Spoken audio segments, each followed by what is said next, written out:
केल्यानंतर बोल ग ताई तुझं काय काम आहे, मी इथं बसलोय, येऊन भेट असं सांगणारा भाऊ आहे. त्यामुळे आपल्यासाठी सुखात दुःखात उभा असणारा आपल्या अतुल बाबाला, आपल्या या लाडक्या भावाला निवडून द्यायची जबाबदारी तुमची आहे. अतुल बाबा, आम्ही सगळ्या बहिणी आहोत ना तुमच्या. आम्हाला परमेश्वराने एक्स्ट्राची ताकद दिली, एक्स्ट्राची हाय की नाही? एक्स्ट्राची ताकद आहे की नाही? आता यांना सगळ्यांना हे पांढरे सगळे उभे आहेत ना, सगळे भाऊ आपले, हे गच्चीतले, गच्चीच्या खालचे, यांना सगळ्यांना डोळ्याच्या समोरच दिसतं. पण आम्हाला परमेश्वराने असं म्हटलंय का आम्हाला या भिंतीच्या पलीकडचं पण दिसतं का नाही? अरे तुम्हाला तेवढं ऐकायला येतं जेवढं आम्ही बोलतो. आणि आम्हाला काय ग, 4 घरच्या पलीकडचं सुद्धा ऐकायला येतं. रस्त्याने चालताना कुणाचा चुकून धक्का लागला तर आम्ही म्हणतो दादा माफ करा. आणि जर कोण खेटून गेला तर त्याची सगळी कुळी बाहेर काढायचं काम पण आम्हीच करतो. ही नेहमी सगळ्यांना सांगते, ही ताकद आमच्या देवा भाऊनी ओळखली, ही ताकद आमच्या एकनाथरावांनी ओळखली, ही ताकद आमच्या अजितदादांनी ओळखली. या सगळ्या नेत्यांना, या सगळ्या भावांना मला सांगायचं, अरे आमच्या वहिनींना कमी लेखू नका. तुमचे पांढरे धोक कपडे चांगले धुसले नाही चोळून म्हणून तर तुम्हाला कोणी राम राम करायचं नाही, राम राम. आणि म्हणून ही सगळी महिला शक्ती तुमच्यासाठी एकत्र आली आहे. 3 लाख वोटर, त्याच्यातल्या 1.5 लाख महिला आहेत. आम्हाला खूप चांगलं कळतं. ज्याचा दाखला मी दिला की अतुल दादा आम्हाला ना जास्त अक्कल देवाने दिली आहे. घरचा नवरा किती पण नेतागिरी बाहेर करू दे, घरची नेता कोण ग? घरची नेता आम्ही आहे. एक वेळ होती की नवरा सांगायचा सकाळी उठायचं आणि याच्यावर जाऊन थप्पा मारून यायचा. आता आमची ताई सांगते, मी सांगते तिकडचं बटन दाबायचं. बरोबर का नाही? आणि अशा जगामध्ये असा कोण बाबा नाही जो बायकोचं ऐकत नाही. आमच्या बायका लय हुशार, लय हुशार, लय हुशार. आमच्या संसारासाठी चांगलं काय, आमच्या लेखा बाळांसाठी चांगलं काय, आमच्यासाठी कोण मदतीला थांबणार आहे, आम्ही सगळेजण त्यांच्या सोबत पाठीला पाठ लावून उभे असतो. मला माझ्या भावांना काही चुकीचं बोलायचं, पण लोकांचं भावांचं काही खरं नसतं. पण बहीण मागे वळून बघणारी अतुल बाबा, या बहिणी तुमच्यासाठी रात्रंदिवस काम करणाऱ्या बहिणी.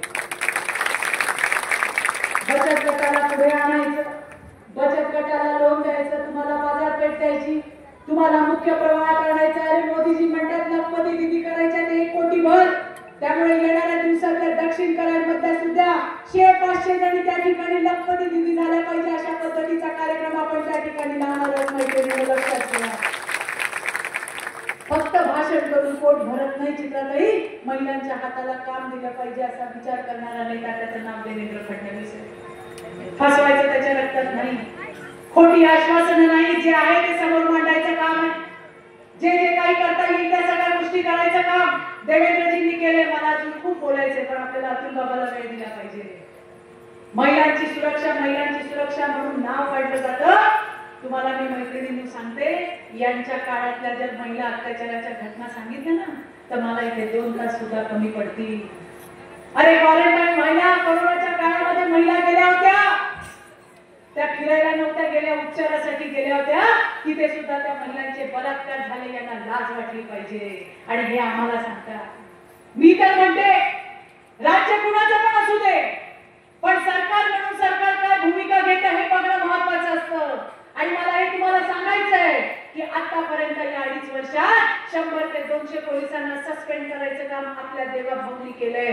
त्याचं कारणच हे आहे की महिला अत्याचार होत असताना त्यांनी त्यांच्या कर्तव्यामध्ये कसूर केलं, काम केलं नाही. अशा 200 पोलिसांना घरी बसवायचं काम आपल्या देवा भाऊने केलंय आपल्यासाठी. म्हणून तुम्ही काळजी करू नका, सरकार तुमच्यासाठी आहे. आपले भाऊ तुमच्यासाठी आहेत, पोलीस तुमच्यासाठी आहेत. पण मला एकच विनंती करायची, शेवटची 2 मिनिटं मी बोलणार आहे. बहिणींनो, रस्त्यामध्ये कुठली बाई अडचणीत जात असेल तर 2 मिनिटं थांबा. तुमच्या 2 मिनिटं थांबण्याने तिच्या आयुष्यामध्ये फरक पडू शकतो. अरे ती माझी पण लागत नाही, मला आता जायचंय, मला काम आहे, असं करू नका. उद्या त्या जागेवरती आपल्या घरातलं कोणी नसेल हे सांगता येत नाही. पोलीस तर आहेतच, सरकारकडे पण अशा घटना होऊ नये याच्यासाठी एक आई म्हणून, एक ताई म्हणून आपण सुद्धा सगळ्यांनी काम केलं पाहिजे. करावं ना ग. आता एक शेवटचं काम सांगू जाताना, सांगू का? सांगू का? छोटसच काम आहे, छोटसच काम. इलेक्शन चालू झालंय, पार्ट्या चालू झाल्यात का? अगं पार्ट्या चालू झाल्यात का? नवऱ्यांच्या, तुमच्या नवऱ्यांच्या. तुम्हाला सांगत असते ना, आज काय मी जेवायला घेत नाही, तू काळजी करू, तू तुझा आवर आणि घे झोपून. बघा बाबा किती हसतायत, बाबा जाऊन आहेत पार्टीला. मला तुम्हाला एकच सांगायचं, जाऊ त्या पापड्याला कुठं जातोय तिथं, त्याला एकच सांगा, खा कुणाचं पण मटण, पण दाब कमळाचं बटन. सांगाल का नाही? अगं सांगाल का नाही? त्या स्क्रीनच्या पलीकडच्या हात दाखवून सांगाल का नाही? दिसले हात दिसले. खाऊ त्या पापड्याला, खा कुणाचं पण मटण, पण दाब कमळाचं बटन. हा राग तुम्ही त्याच्या कानाजवळ बोला. रात्री घरी आली का तेच बोला, चहा देताना तेच बोला, दुपारी आला का तेच बोला. हे 20 तारखेपर्यंतचं व्रत आहे तुमचं. व्रत करता का नाही? तसं हे व्रत आहे, आपल्या भावासाठी करायचं व्रत आहे. कारण जेव्हा नवरा जाईल बटन दाबायला, जरी त्याच्या डोक्यात असला तांबडा पांढरा, तरी त्याला बायकोचे शब्द कानात येतील. काय येतील? काय येतील? अरे खा कुणाचं पण मटण, पण दाब. आणि मग तो बरोबर दाबतोय कमळाचं बटन आणि इथं आपला भाऊ होतोय आमदार. लक्षात ठेवा, हे व्रत तुम्हाला करायचं 20 तारखेपर्यंत. कराल ना सगळ्या? जरा हात वर करून सांगा, कराल ना सगळ्या? सगळ्या कराल का नाही? सगळ्या कराल का नाही? व्रत आहे आपलं, आपल्या भावासाठीचं व्रत आहे. ते व्रत मोडू नका, तोडू नका. नवऱ्याच्या मागे भुंग्यासारखे लागा आणि आपलं तेवढं काम करून घ्या. मैत्रिणींनो, मनापासूनचा आनंद झाला. बघा अतुल बाबा आपला 1 नंबरचा माणूस, सोन्यासारखा आपला भाऊ. निवडणूक आयोगाने पण त्याला 1च नंबर दिला आहे. सगळ्या कामात 1 नंबर, गोरगरिबाला मदत करण्यात 1 नंबर, बहिणीला मदत करण्यात 1 नंबर.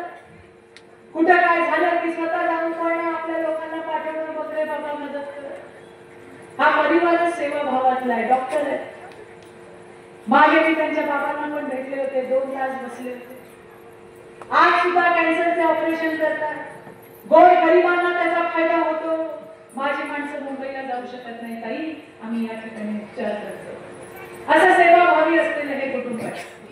मला आणखी कुणावरती काय बोलायचं नाही. त्यांची सगळी कुंडली मी तुम्हाला सांगितली. आपली लढाई मुंबईच्या भाषेत म्हणायचं तर चोट्ट्यांबरोबर आणि खोट्ट्यांबरोबर आहे.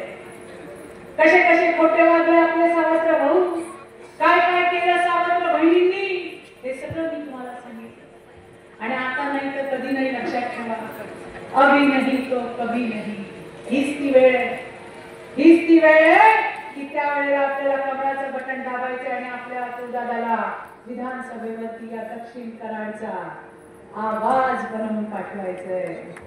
मला विरोधकांना फक्त इतकंच सांगायचंय, तुम देख लेना आंखों से और हमारा अतुल बाबा जीतेगा लाखों से. तुमच्या वतीने मी सांगते, बहिणीच्या वतीने सांगते, या कराड दक्षिणच्या 1.5 लाख बहिणींकडनं सांगते, जरा पण तुम्ही चुकवू नका. अरे मला लोकसभेमध्ये लोक सांगायची, ताई कशाला तुम्ही इथे फिरताय, आएगा तो मोदी, आएगा तो मोदी. मी म्हणायचे, अरे बटन दाबल्याशिवाय मोदी येईल का? घरातून उठा, बटन दाबा. तसं तुम्हालाही सांगते, तुम्हालाही सांगते, हात जोडून सांगते. तुम्हाला कोणी सांगेल आता काय काळजी करू नको, तुझा अतुल बाबाच येतोय. नाही बाबा, मला गेलं पाहिजे. मला माझं व्रत मोडायचं नाही, माझ्या भावाला जिंकवायचं, मला गेलंच पाहिजे. आणि अजून 10 जणींना मला सांगितलं पाहिजे. हे व्रत तुम्ही लक्षात ठेवा, विचार करा.